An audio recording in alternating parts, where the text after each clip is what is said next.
Hello students, in this video we are going to discuss about the conditions of fire insurance.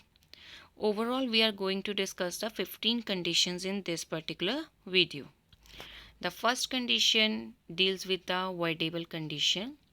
This condition provides that the policy shall be voidable in the event of misrepresentation, misdescription or the non-disclosure of any material particulars. The second condition deals with the policy ceasing condition. This condition provides that all the insurances under this policy cease to effect after 7 days from the date of displacement or damage of any building or a part thereof. However, if the displacement occurs due to an insured peril and the notice is given within due time, the insurer may agree to continue. Our third condition is material alteration condition. This condition provides that there are some material information which need to be mentioned, like the changes in trade or manufacture or the nature of occupation or the other circumstances which increases the risk of loss or damage. Unoccupancy of the building or a part thereof for more than 30 days. Transfer of insurable interest, whether by will or by operation of law.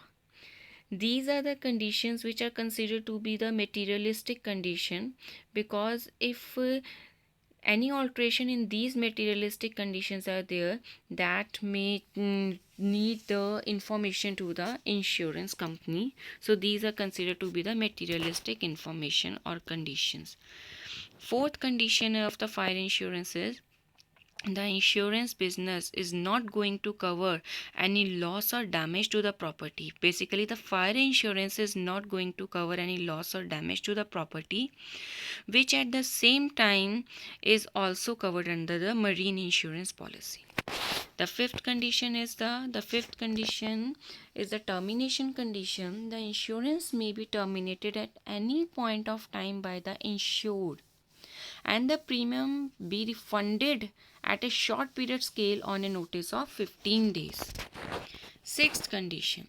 This condition lays down the duties of the insured in the event of damage. That means that in case if the damage happen to the policy, to the object, then what are the duties of the insured? That is immediate notification of the loss to the company, submission of the written claim giving the detailed particulars of the damage within 15 days to the company, submission of all the reasonable information and proof to the company, and a declaration of the truth of the claim that need to be submitted. This is the sixth condition which deals with the duties of the insured. Next, seventh condition. The seventh condition is the right of entry condition. This condition gives the company the right to enter in the premises.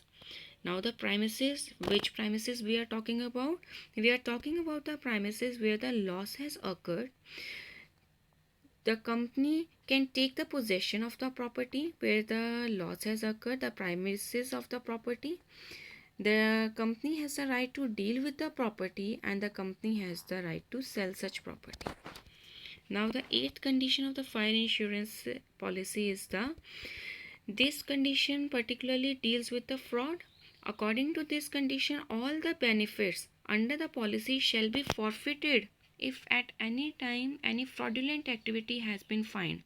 If at any time it has been found that the claim is fraudulent, the claim is supported by a false declaration, the fraudulent means are used by the insured, and the loss is caused by the willful act of the insured.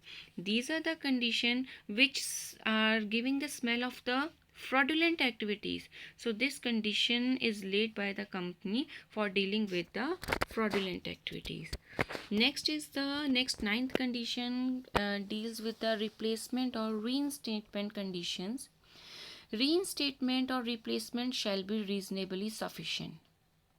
It is the duty of the insured to furnish all the necessary information to the insurer at his own cost. And the last is any action done by the insurer, that is the company, regarding reinstatement shall be without the prejudice. Now we are going to the 10th condition.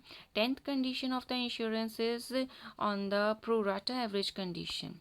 If the company or if the sum insured is less than the value of the property on the date of loss, the amount payable is proportionately reduced. That is obvious. And if the fire policy covers various items, then each item will be separately subject to average for having or for fulfilling the claim. Next is the 11th condition of the fire insurance. This is a contribution condition. In the event of more than one policy covering the same property, the company will pay only the rateable proportion of the loss.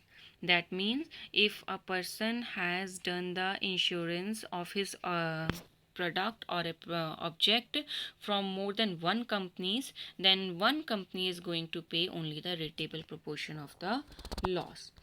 12th condition is a subrogation condition, that is the insured's right to obtain relief or indemnify are subrogated to the insurers even before they indemnify the loss. 12th condition of the fire insurance is 13th condition of the fire insurance policy is the arbitration condition. Arbitration or arbitrator is the person who is going to sort out between the company and the person or the claimant. The sole arbitrator has to be appointed in writing agreed upon by both the parties. That means if both parties agree, in that case only an arbitrator can be appointed. If the parties cannot agree on a single arbitrator, then a panel of 3 arbitrators can be appointed. And the object of this condition is to ensure that all the disputes should be settled quickly. Now we are going towards the 14th condition of the fire insurance, that is every notice or any type of communication to the company which we want to do must be in the written or in the printed form. That means it is the essential of a valid contract that every communication should be in the written form. And the last condition is the full sum insured has to be maintained throughout the term of the policy. Upon the settlement of loss, proportionate premium from the date of loss to the date of expiry is to be paid by the insurer. Listen it carefully, that from the date of loss to the date of expiry, that there may involve a time period of 5 months, 7 months, 12 months, 6 months. For that period of time, that is from the date of loss to the date of expiry, proportionate premium have to be paid by the insured, so that the full sum insured has to be maintained throughout the term of the policy. Hope you all understand about the 15 conditions of the fire insurance. So thank you.